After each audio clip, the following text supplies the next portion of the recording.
তানহার সাথে আপনার কি কাজ? তোমার এত না জানলেও হবে, জাস্ট টেল মি তুমি ওকে চিনো কিনা। আজব পাবলিক তো আপনি। আমার সম্পর্কে জানতে চাচ্ছেন আর আমাকেই বলছেন আমার না জানলেও চলবে? মেয়েটি অবাক হয়ে সানগ্লাস খুলে কয়েক ধাপ পিছিয়ে গেল। তারপর তানহাকে পা থেকে মাথা পর্যন্ত বিশ্লেষণ করে প্রায় চিল্লিয়ে উঠে বলল, তুমিই তানহা? জি। কেন, কোনো সমস্যা? আমার কি তানহা হওয়া যাবে না? এদিকে মিশা তানহাকে দেখে বলল, আমাকে নিশ্চয়ই চিনো তুমি। কি তখন থেকে এক কথা বলে যাচ্ছেন? চিনি না আমি আপনাকে। কে আপনি? আর কি কাজ আমার সাথে আপনার বলুন তো? আমি মিশা। জানো আমি কে?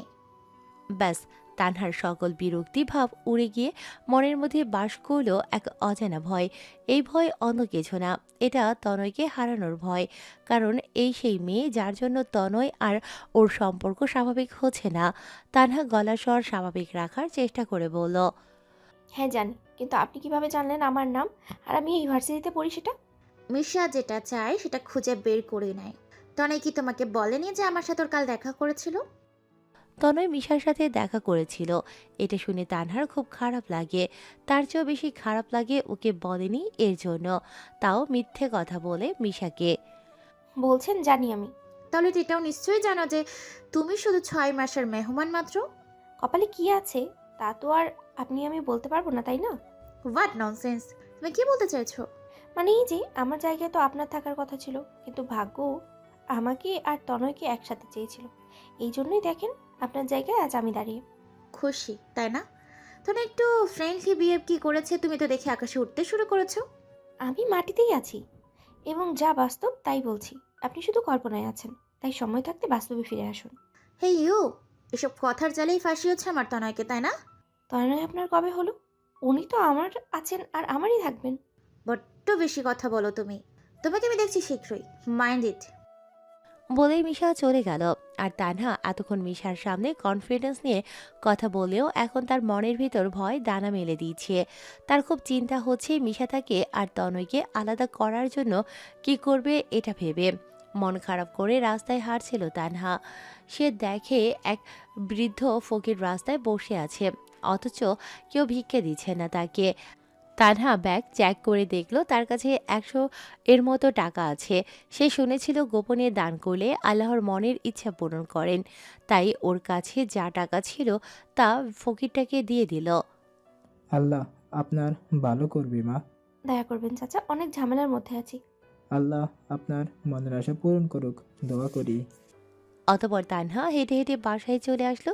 বাসায় পৌঁছতেই দেখলো সার্ভেন্ট জামিল একটা লিস্ট নিয়ে দৌড়ে বাইরে যাচ্ছে। তানহা জিজ্ঞেস করলো, এটা কিসের লিস্ট জামিল ভাই? ছোট ম্যাডাম আইসে বাসাই, ভাবি এই লিস্টটা ধইরে দিয়া কইছে তাড়াতাড়ি আনতে। তাই বলে দ্রুত বের হয়ে চলে গেল। আর তানহা ভাবতে লাগলো ছোট ম্যাডামটা আবার কে। ভেতরে প্রবেশ করতেই সে দেখলো প্রায় তার বয়সী এক মেয়ে সোফায় বসে আছে আর মায়ের সাথে গল্প করছে। তানহাকে দেখে সে বলল, তুমি এই বাড়ির বউ? জি, কিন্তু আপনাকে তো চিনলাম না। কেমন বই এনেছো যে আমাকে চিনে না? তানহার এবারে বেশি মেজাজ খারাপ হলো। একে তো মিশার কথাগুলো মাথায় ঘুরছে, তার মধ্যে এই মেয়ে আবার উল্টোপাল্টা কথা বলছে। তানহাকে রেগে থাকতে দেখে মেয়েটি হেসে বলল, আরে ভাবি, রাগলে তো তোমাকে খুবই কিউট লাগে। মেয়েটা বাসায় আসতে না আসতে কি শুরু করেছিস তুই ওর সাথে শ্রেয়া? ভাবি, হ্যাঁ, আমি তোমার ওয়ান অ্যান্ড অনলি ননদ, তনয় ভাইয়ের একমাত্র বোন। তনয়ের বোনও আছে সেটা তানহা জানতো না, তাই সে বলল, সরি, আমি আসলে জানতাম না ওনার বোন আছে, তাই চিনতে পারিনি। ওনার? ওয়াও, ভাইয়া তো সেই একটা বউ পেয়েছে। ওগো শুনছো বলে ডাকো নাকি তুমি ভাইয়াকে ভাবি? তনয়ের বোন যে ওর মতোই দুষ্ট তা বেশ বুঝতে পারল তানহা, তাই হেসে বলে, না গো ননদিনী, তা তুমি হুট করে কোথা থেকে এলে? বিয়েতে আসলে না কেন? আর বলো না ভাবি, আমার কলেজের টেস্ট এক্সাম চলছিল। বাবারও তো আগের মাসে এখানে শিফট হয়েছে, তাই আমার পরীক্ষা চলাকালীন আমি আসতে পারিনি এখানে। খালামণির বাসায় থেকে পরীক্ষা দিয়েছিলাম। বাবাকে এত বললাম ভাইয়ার বিয়ের পরে করাই দিতে, কিন্তু বাবা বলল এখনই করানো নাকি জরুরি, বড় অনুষ্ঠান করে বিয়ে করাবে আবার, তাই আমি আসতে পারিনি তখন। তানহা বুঝতে পারল কেন তখন বিয়ে করানো জরুরি ছিল ইকবাল সাহেবের কাছে। তারপর গল্প শুরু করলো ওরা। আর এই অল্প সময় ননদ ভাবির খুব খাতির জমে গেল। কথার মাঝে তানহার মন খারাপ দেখে শ্রেয়া জিজ্ঞেস করলো, ভাবি কি হয়েছে তোমার? মন খারাপ লাগছে যে? কই কিছু না তো। দেখো ভাবি, আমি তোমার প্রায় সমবয়সী, আর ননদ ভাবির আগে আমরা বন্ধু, তাই না বলো? হ্যাঁ, তা ঠিক বলেছ। তাহলে বলো আমাকে কি হয়েছে প্লিজ, হয়তো আমি কোনো হেল্প করতে পারবো। এই সমস্যায় তুমি হেল্প করবে কিভাবে শ্রেয়া? আমি তো বুঝতে পারছি না কি করব। ও, তুমি বলো আগে। তারপর তানহা শ্রেয়াকে মিশা, তনয় আর ওর কাহিনী বলল। আজ মিশার সাথে দেখা হয়েছে সেটাও বলল। সব শুনে শ্রেয়া বলল, তাহলে তো বাবা একদম ঠিক করেছে, ভাইয়াকে আগে বিয়ে দিয়ে ওই শাকচুনির সাথে বিয়ে হতে দেওয়া যেত না। কিন্তু তোমার ভাই 6 মাস পরে আমাকে ডিভোর্স দেবে, আমি কিছু করতে পারবো না। জানি না আমি। তুমি টেনশন নিও না ভাবি, আমি ভাইয়াকে যতদূর জানি ও এইসব প্রেম ভালোবাসা বিশ্বাস করে না। এসব ওর কাছে শুধুই দায়িত্ব মাত্র। আমি তো আছি তোমাকে হেল্প করার জন্য। তাই এখন তোমার কাজ হচ্ছে ভাইয়াকে প্রেমের চলে হাবুডুবু খাওয়ানো। শ্রেয়ার কথা শুনে তানহা বেশ লজ্জা পেল। সে কিছু বলতেই তার আগেই তনয় বাসায় এলো এবং চিল্লিয়ে বলল, মা, মা, বাসায় জানলা দরজা কি সব বন্ধ করেছিল না ভালো মতো? বাসায় পেতনি উড়ে এসেছে, তাই বলছিলাম আর কি। ভাইয়া, শ্রেয়া চিল্লিয়ে উঠে বলল। তানহা বসে থেকে ওদের ভাই বোনের খুনসুটি দেখছিল। তনয় তানহার দিকে তাকাতেই ওর মনে পড়ে সে মিশার সাথে দেখা করেছিল এবং ওকে বলেনি, তাই রেগে অন্যদিকে মুখ ঘুরিয়ে নেয়। তনয় অবাক হয়ে ভ্রু কুঁচকে তাকায়, কিন্তু তানহা সেদিকে পাত্তা দেয় না। ওদের জন্য কফি নিয়ে এসে তানহা যখন তনয়কে দিল, তখন তনয় ভ্রু উঠিয়ে ইশারায় জিজ্ঞেস করে তাকে কি, কিন্তু তানহা কিছু না বলেই চলে গেল। আর তনয় মনে মনে ভাবল, হয়েছেটা কি ঝালমরিচের? রাগ করছে তোর উপর। তুই কিভাবে জানলি? আমি সব জানি ব্রো, এখন যা, রাগ ভাঙা তোর বই। আমি অত কিছু করতে পারবো না। জানি না কে যেন রাগ করেছে, আর আমি নাকি রাগ ভাঙাবো। আরে ভাইয়া আমার, বিয়ে যখন করেছিস আর এগুলো অভ্যাস থাকতে হবে। তাই ভাবির কাছে গিয়ে শোন কি জন্য রাগ করেছে, আর রাগ ভাঙা যা। বলে শ্রেয়া তনয়কে ঠেলে পাঠালো তানহার পেছনে। তানহার পেছনে তনয় রুমে চলে আসে। তানহা কিছু না বলে বেডে বসে। তনয় ওর পাশে গিয়ে বসে। তানহা সেটা দেখে একটু সরে বসে। তনয় ভ্রু কুঁচকে ওর দিকে তাকিয়ে এগিয়ে যায়। তানহা আবার সরে। তনয় আবার এগিয়ে যায় ওর দিকে। শেষে তানহা সরতে সরতে পড়ে যেতে নিলে তনয় হাত দিয়ে ওর কোমর ধরে নিজের দিকে টেনে আনে এবং বলে, কি সমস্যা তোমার বলো তো? আপনাকে কেন বলবো আমি? আশ্চর্য, আমার উপর রাগ দেখাচ্ছ, আবার বলছো আমাকে কেন বলবে? আপনি আমাকে কিছু বললেন যে আমি আপনাকে বলবো? কি বলিনি আমি তোমাকে? মিশা আপুর সাথে আপনি কাল দেখা করেছিলেন, তাই না? তানহার মুখে মিশার কথা শুনে তনয় অনেক অবাক হয়ে গেল। তানহাকে তো সে বলতে চেয়েছিল, কিন্তু ভুলে গেছে পরে। এখন সে ভাবছে তানহা কিভাবে জানলো মিশার কথা। তনয়ের ভাবনার মাঝে তানহা বলল, কি হলো বলুন? ও হ্যাঁ, করেছিলাম দেখা মিশার সাথে, কিন্তু বাসায় এসে তোমাকে বলতে ভুলে গিয়েছে। তা তো বলবেনই, আমি তো কেউ না। আমাকে তো আর বন্ধু মনে করেন না, আপনি যে আমাকে সবকিছু বলবেন। এইভাবে বলছো কেন? আমি কাল রাতে বলতে চেয়েছিলাম তোমাকে, মনে আছে? এবার তানহা কিছু বলে না, কারণ তনয় সত্যি রাতে বলতে চেয়েছিল। পরে দুজনেই ভুলে গিয়েছে। এবার সে বলে, আমাকে বন্ধু ভাববেন সত্যি? সত্যি? তাহলে আমাকে আপনার আর মিশু আপুর কাহিনীটা শোনান। হোয়াট?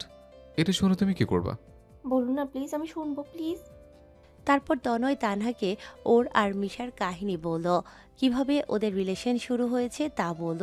সব শুনে তানহা ভাবল, ননদেরই আমার ঠিকই বলেছে, এই ছেলের কাছে সম্পর্ক দায়িত্ব ছাড়া কিছুই না। তাহলে তো মিশার ভূতর মাথা থেকে নামানোই যাবে। ভাবতে ভাবতে তানহা হেসে ফেলল। তানহাকে হাসতে দেখে তনয় বলল, আজকে তুমি একা একা হাসছ, তোমার কি মাঝে মধ্যে পাগল হওয়ার রোগ আছে? তনয়ের কথা শুনে তানহা ওর হাতের আলতো করে মেরে বলল, আপনি খালি ওইগুলো বলেন আমাকে, আপনি খুব খারাপ, আস্ত একটা খাটাস। এই, আমাকে খাটাস বললে কেন তুমি? আমি প্রতিদিন গোসল করি। ছি, আপনি তাও একটা খাটাসই থাকবেন। আরেকবার যদি খাটাস বলেছ না, তাহলে কি করবেন? হ্যাঁ, খাটাসকে খাটাস বলবো না তো কি বলবো? আপনি একটা। বলার আগেই তনয় তানহার হাত ধরে টেনে ওয়াশরুমে নিয়ে যায় আর শাওয়ার চালু করে। এই করছেন নাকি আপনি? আমি ভিজে যাচ্ছি তো। এটাই তোমার শাস্তি। আর বলবে আমাকে খাটাস? আপনাকে তো আমি। বলেই তানহাও তনয়ের হাত ধরে শাওয়ারের নিচে নিয়ে আসে। এখন কেমন লাগে? তানহা, উফ, অসহ্য, আমাকে ভিজিয়ে দিলা তুমি। হয়েছে, এখন শুনুন, বেশিক্ষণ ভিজলে ঠান্ডা লাগবে আবার। বলেই তানহা যেতে লাগে, কিন্তু পা পিছলে পড়তে নেয় আর তনয়ের শার্ট আঁকড়ে ধরে ভয়ে। আর তনয় আচমকা টান লাগায় তানহার কোমর ধরে ওকে সামলানোর চেষ্টা করে, যার ফলে তানহার পিঠ দেয়ালে ঠেকে যায় আর তনয়ও ওর দিকে ঝুঁকে পড়ে। তানহা ভয়ে চোখ বন্ধ করে ফেলে। চোখ খুললে সে দেখতে পেত যে এখন তনয় ওর কতটা কাছে। শাওয়ারের নিচে দুই যুবক যুবতী, সম্পর্কে যারা স্বামী স্ত্রী। হয়তো তারা মানে না এই সম্পর্ক, কিন্তু অনেক সময় জীবনে এমন অনেক মুহূর্ত আসে যখন আবেগের কাছে বিবেক হেরে যায়। তনয় নিজেকে যতই কন্ট্রোল করে রাখুক, তবুও তার থেকে কয়েক ইঞ্চি দূরে চোখ বন্ধ করে রাখা মুখটির মায়ায় সে পড়েই যাচ্ছে। কেন এমন হচ্ছে সে নিজেও জানে না, হয়তো জানতে চায় না। একটু পর তানহা চোখ খুলে দেখে তনয় ওর দিকে অপলক দৃষ্টিতে চেয়ে আছে। সেই দৃষ্টিতে কিছু একটা ছিল, যার জন্য সে বেশিক্ষণ ওর চোখে তাকিয়ে থাকতে পারে না। লজ্জায় চোখ নামিয়ে নেয়, আর তানহার লজ্জা পাওয়া দেখে তনয় যেন তার আরও একটু কাছে চলে আসে। তানহা আবার উপরে চোখ তুলে দেখে তনয় ওর দিকে ঝুঁকে আসে। সে বুঝতে পারল তনয় এখন নিজের বশে নেই, হয়তো এখন সে কিছু করলে পরে আফসোস করবে। তাই তনয় যখন ওর ঠোঁট তানহার একদম কাছে নিয়ে আসে, তখন তানহা চোখ বড় বড় করে মুখ অন্যদিকে সরিয়ে নিল। ব্যাস, তনয়ের হুঁশ ফিরে আসার জন্য এটি যথেষ্ট ছিল। সে বুঝতে পারল সে কি করতে যাচ্ছিল। একরাশ অনুশোচনা বোধ তার মধ্যে এসে ভর করল। সে অন্যদিক হয়ে বলল, I am sorry, I am really sorry. বিশ্বাস করো, আমি সত্যিই জানি না আমি কিভাবে ওটা করতে যাচ্ছিলাম। তনয়ের কথা শুনিয়ে তানহাও কিছু মনে করে না, কারণ ও বুঝতে পেরেছিল তনয় নিজের মধ্যে নেই। তাই সেও অন্যদিকে মুখ করে বলে, আমি বুঝতে পেরেছি আপনি নিজের মধ্যে ছিলেন না। ওর প্রচণ্ড অস্থির লাগছিল এখন তনয়ের সাথে কথা বলতে। তনয়ও সেটা বুঝতে পারল আর ওখান থেকে যেতে নিল, কারণ ওর নিজেরও নিজের প্রতি প্রচুর রাগ হচ্ছিল। কিভাবে পারল সে নিজের উপর কন্ট্রোল হারাতে। তনয় যখন চলে যেতে নিল, তানহা ওর হাত ধরে আটকিয়ে বলল, আমি জানি আমাদের সম্পর্ক স্বামী স্ত্রীর মতো নয়, কিন্তু আমাদের মাঝে বন্ধুত্বের সম্পর্ক যেন সবসময় ঠিক থাকে। আমরা যতদিন একসাথে থাকি, বন্ধুর মতোই সব সুখ দুঃখ একে অপরের কাছে শেয়ার করব। কথা দিন আমায়। তনয় ভাবছে সে কি করবে। তার মন বলছে সাড়া দিতে, কিন্তু মাথা কিছু চিন্তা করতে পারছে না। অবশেষে মনের কথা শুনে সে তানহার হাতে হাত রেখে মাথা নাড়ল। ওরা ওয়াশরুম থেকে বের হতেই শ্রেয়া রুমে ঢুকে পড়ে ভাইয়া বলে, আর ওদের একসাথে ভেজা কাপড়ে বের হতে দেখে চোখে হাত দিয়ে বলে, সরি আমি কিছু দেখিনি। শ্রেয়াকে দেখে তানহা প্রচুর লজ্জা পায়। না জানে কি ভাবছে সে।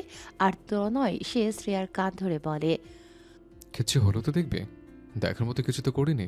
বাহ ভাইয়া, তুই তো ভালোই অ্যাডভান্স, এখনই এত কিছু করতে চাইছিস। তবে রে, দাঁড়া তুই। বলেই তনয় শ্রেয়াকে ধাওয়া করে। এদিকে ওদের ভাই বোনের এসব লাগাম ছাড়া কথাবার্তা শুনে তানহা লজ্জায় কুঁকড়ে গেল। সে তাড়াতাড়ি কাপড় নিয়ে ড্রেস চেঞ্জ করতে চলে গেল। সে বের হয়ে এসে দেখে তনয় চেঞ্জ করে ফেলেছে। বাবা আমাদের ডেকেছে নিচে। হঠাৎ করে কেন রাখছেন বাবা? তা তো জানি না, শ্রেয়া পেতনি ওটাই বলতে এসেছিল। আচ্ছা চলুন তাহলে। ওরা নিচে যেয়ে দেখে ইকবাল সাহেব বসে আছেন আর হাতে একটি খাম। তনয়কে দেখে তার হাতে খামটি ধরিয়ে দিয়ে উনি বললেন, এটা কক্সবাজারের টিকিট, তুমি আর বৌমা করতে যাচ্ছ কালকেই। তনয় বেশ অবাক হয়, সাথে তানহাও। হঠাৎ করে ঘুরতে কেন বাবা? আরে ভাইয়া, নতুন নতুন বিয়ে হয়েছে, হানিমুনে যাবি না? এসবের কোনো দরকার নেই বাবা, আমরা কোথাও যাব না। আমি তোমাদের জিজ্ঞেস করিনি বৌমা, তোমরা যাবে আর এটাই ফাইনাল। আর তো নয়, তুমি অফিসে টেনশন করবে না, আমি তোমার ম্যানেজারের সাথে কথা বলছি, তুমি ওকে সব বুঝিয়ে দিলেই হবে। এবার আর কেউ কিছু বলতে পারে না। তনয় বাবার সাথে অফিসের কথা বলতে লাগলো সোফায় বসে। আর তানহা মায়ের সাথে রান্নাঘরে গেল। রান্নার মাঝে ওখানে শ্রেয়া এসে হাজির। কি ভাবি, কেমন লাগলো সারপ্রাইজ? এটা তোমার আইডিয়া ছিল তাই না? উফ ভাবি, কোথায় তুমি একটু থ্যাঙ্কস দিবে তা না, এই জন্য বাঙালির ভালো করতে নেই। কই, আমি তোমাদের মিশা থেকে দূরে রেখে রোমান্সের সুযোগ করে দিলাম, আর তুমি একটা ধন্যবাদও জানালে না। তবে রে দুষ্টু। ভাবি কান ছাড়ো, লাগছে তো। আর শোনো, ওইখানে যে ভাইয়ার সাথে থাকবে সব সময়। মিশা ফোন দিলেও কথা বলতে দিবে না ভাইয়াকে। আচ্ছা সে দেখা যাবে। আর শোনো, যে কোনো হেল্প লাগলে আমাকে ফোন দিবে, বুঝেছো? ও কি আমার প্রিয় ননদিনী। শ্রেয়াকে ছেড়ে তানহা মনে মনে ভাবলো আল্লাহ হয়তো সত্যিই ওর কথা শুনেছে, তাই ওর সাহায্য করার জন্য শ্রেয়াকে পাঠিয়েছে। এসব ভাবতে ভাবতে তানহা ব্যাগ গোছাতে রুমে চলে গেল। পরের দিন সকালে সবার থেকে বিদায় নিয়ে তানহা তনয় এয়ারপোর্টে চলে যায় কক্সবাজারের উদ্দেশ্যে। হ্যালো ম্যাম, তন্ময় স্যারকে তো এয়ারপোর্টের দিকে যেতে দেখলাম। রিয়েলি? কোথায় যাচ্ছে সে? খোঁজ নাও অ্যান্ড আমাকে জানাও ফার্স্ট। আমাকে না বলে তুমি কোথাও যাচ্ছ তনয় বেবি? আমি তোমাকে খুঁজে বের করবো। Wait and watch. তানহা আর তনয় পৌঁছালো এয়ারপোর্টে। প্লেনে বসার পর তা উঠতে শুরু করতেই তানহা ভয়ে চোখ মুখ কুঁচকে ফেলল। তনয় তা দেখে হেসে বলে, এই যে ম্যাডাম, এখানে তো ভয়ের কিছুই নেই, চোখ খুলতে পারো। না, আমার ভয় লাগছে। আচ্ছা নাও, আমার হাত ধরো আর জানলা দিয়ে বাইরে তাকাও, দেখো কত সুন্দর। তনয়ের কথা শুনে তানহা চোখ খুলল আর বাইরে যেয়ে দেখে প্রচণ্ড সুন্দর আকাশ। ওর মনে হলো সে যেন মেঘের দেশে আছে। তানহার সমস্ত ভয় যেন নিমিষেই গায়েব হয়ে গেল, আর সে তনয়ের হাত ধরে বাইরের আকাশ দেখতে ব্যস্ত হয়ে পড়ল। হোটেলে পৌঁছে ওরা রিসেপশনে গেল রুমের চাবি নেওয়ার জন্য। ওরা যে রুম নিল সেখান থেকে সমুদ্র দেখা যায় বেশ ভালোভাবে। তনয় রুমে এসেই শাওয়ার নিয়ে শুয়ে পড়ল আর তানহা ব্যাগ থেকে কাপড় বের করছিল। এর মধ্যে শ্রেয়া ফোন দেয় ওকে। হ্যালো ভাবি, তোমরা পৌঁছে গেছো? এই তো একটু আগেই আসলাম হোটেলে, এখন রুমে আছি। আর আমার ভাইয়া কি করে? নিশ্চয় পড়ে পড়ে ঘুমাচ্ছে। ঠিক ধরেছ, উনি তো এসেই ঘুম দিয়েছেন। ভাইয়ার তাই হয় ভাবি, যে কোনো জার্নি করার পর ও ঘুমানোই লাগবে। আচ্ছা, আমি এখন শাওয়ার নিতে যাবো, এসে কথা বলি। আচ্ছা যাও, তার আগে তোমার ব্যাগের ডান সাইডের চেনটা খুলে দেখো তো। কেন? ওটা করলে কি হবে? আরে খোলো তো আগে। তানহা ওই চেন খুলে দেখে ভিতরে একটা এক্সট্রা টপস রাখা। ওটা দেখে তানহা অবাক হয়ে গেল। সে বলল, ও মা, এটা আবার কার? আমার ব্যাগ কেন? এটা তোমার জন্য মাই ডিয়ার ভাবি। কাল রাতে যখন তুমি প্যাক করা শেষে রুমের বাইরে গিয়েছিলে তখন আমি কি এটা রেখে এসেছি। প্রথমে ভেবেছিলাম নাইটি রাখবো, কিন্তু পরে ভাবলাম তুমি তাহলে লজ্জায় ভাইয়ার সামনে যেতে পারবে না, তাই দেইনি। তুমি প্রচুর দুষ্টু শ্রেয়া, কিন্তু আমি তো শাড়ি আর কামিজ এনেছি, আমার এটার কি দরকার ছিল? সবসময় তো ওগুলোই পরে থাকো, এবার না হয় অন্য কিছু পরো সুযোগ বুঝে। আচ্ছা, থ্যাংক ইউ, রাখছি, এখন পরে কথা হবে। তানহা শাওয়ার নিয়ে এসে দেখে তনয় এখনও ঘুমোচ্ছে আর এদিকে বিকেল হয়ে গিয়েছে। সবাই সমুদ্রের কিনারে ঘুরে বেড়াচ্ছে, তাই সে বেডের পাশে দাঁড়িয়ে তনয়কে ডাকলো, কিন্তু সে ঘুমের মধ্যে হুম হুম করছে। তানহা বুঝলো একে এভাবে ওঠানো যাবে না, তাই শাড়ির আঁচল পেঁচিয়ে তনয়ের কানের কাছে সুরসুরি দিতেই তনয় লাফিয়ে উঠল আর তানহা জোরে হেসে উঠল। তনয়ের 1 মিনিট লাগলো বুঝতে যে সে কোথায় আছে এবং কি হলো তার সাথে। যখন বুঝতে পারল তার রাগী লুক নিয়ে তানহার দিকে তাকিয়ে বলল, কি হচ্ছে এসব? কি আবার? কখন থেকে ডাকছিলাম, আপনি তো উঠছিলেনই না, তাই উঠালাম ঘুম থেকে আপনাকে। এইভাবে কেউ ঘুম থেকে ওঠায়? আরে চিল্লাচ্ছেন কেন? দেখুন 5টা বাজে, সবাই বাইরে ঘুরে বেড়াচ্ছে আর আপনি ঘোড়ার মতো পড়ে পড়ে ঘুমাচ্ছেন। কি বললে তুমি? আমি ঘোড়া? না তো, আমি কখন সেটা বললাম? উফ, অসহ্য। তোমাকে দেখে আমি ভোলা ভোলা ভেবেছিলাম, কিন্তু এখন দেখছি তুমি অন্য জিনিস। হয়েছে, এখন ফ্রেশ হয়ে আসুন, আমি হাঁটবো বাইরে। তারপর তনয় ফ্রেশ হয়ে এলে ওরা বাইরে গেল হাঁটার জন্য। সমুদ্রের কিনারে অনেক ভালোবাসার মানুষ হাত ধরে হাঁটছে। তানহা তাদের দিকে তাকিয়ে দীর্ঘশ্বাস ফেলছে শুধু, কারণ ওর ভালোবাসার মানুষ ওর পাশেই হাঁটছে, কিন্তু পাশাপাশি হাঁটলেও একসাথে চললেও তাদের মধ্যে কিসের জন্য একটা দূরত্ব রয়েই গিয়েছে। সমুদ্র ডুবন্ত অপরূপ সূর্যাস্ত দেখে তানহা তনয়কে পিছন থেকেই ওইদিকে দৌড়ে গেল। এত সুন্দর মন জুড়ানো দৃশ্য দেখে ওর মন খুশিতে ভরে গেল। এই মুহূর্ত ওর জীবনে দেখা অন্যতম সুন্দর মুহূর্ত। ইস, ও যদি তনয়ের কাঁধে মাথা রেখে সূর্যাস্ত দেখতে পারত, কতটা সুখের মুহূর্ত হতো। সেটা ভাবতে ভাবতেই তানহার চোখ দিয়ে ওর অজান্তেই এক ফোঁটা জল গড়িয়ে পড়ে। সে যে সমুদ্রের কাছে চলে এসেছে তার খেয়ালই নেই। হঠাৎ করে এক ঢেউ এসে ওর উপর আশ্রে পড়ায় তানহার ভাবনায় ছেদ ঘটে। তানহা ভাবলো এই বুঝি সে পড়ে গেল, কিন্তু না, সে তো পড়েনি। তানহা বুঝতে পারলো দুটো হাত পেছন থেকে ওর কোমর বেয়ে ওর পিঠের দুপাশে জড়িয়ে ধরেছে। তানহা মাথার পেছনে ঘুরিয়ে দেখে তনয় সামনের সূর্যাস্তের দিকে তাকিয়ে বলছে, আমি থাকতে তোমাকে পড়ে যেতে দেব? এটুকু বিশ্বাস নেই আমার উপর? প্রতিটি মেয়ের জীবনে একটা ভরসার হাত পেলে তারা আর কিছুই চায় না। তনয়ের কথা শুনে তাই তানহার চোখ দিয়ে আবার এক ফোঁটা জল গড়িয়ে পড়ে। কিন্তু এটা সুখের জল। একটু আগে যা ছিল দুঃখের, এখন তা সুখে পরিণত হয়েছে। তনয় এক হাত দিয়ে তানহার গাল থেকে পানি মুছে দিয়ে বলে, আমার সামনে যেন আর কখনো কাঁদতে না দেখি তোমাকে। খুশির মুহূর্তকে হেসে উপভোগ করো, কেঁদে নয়।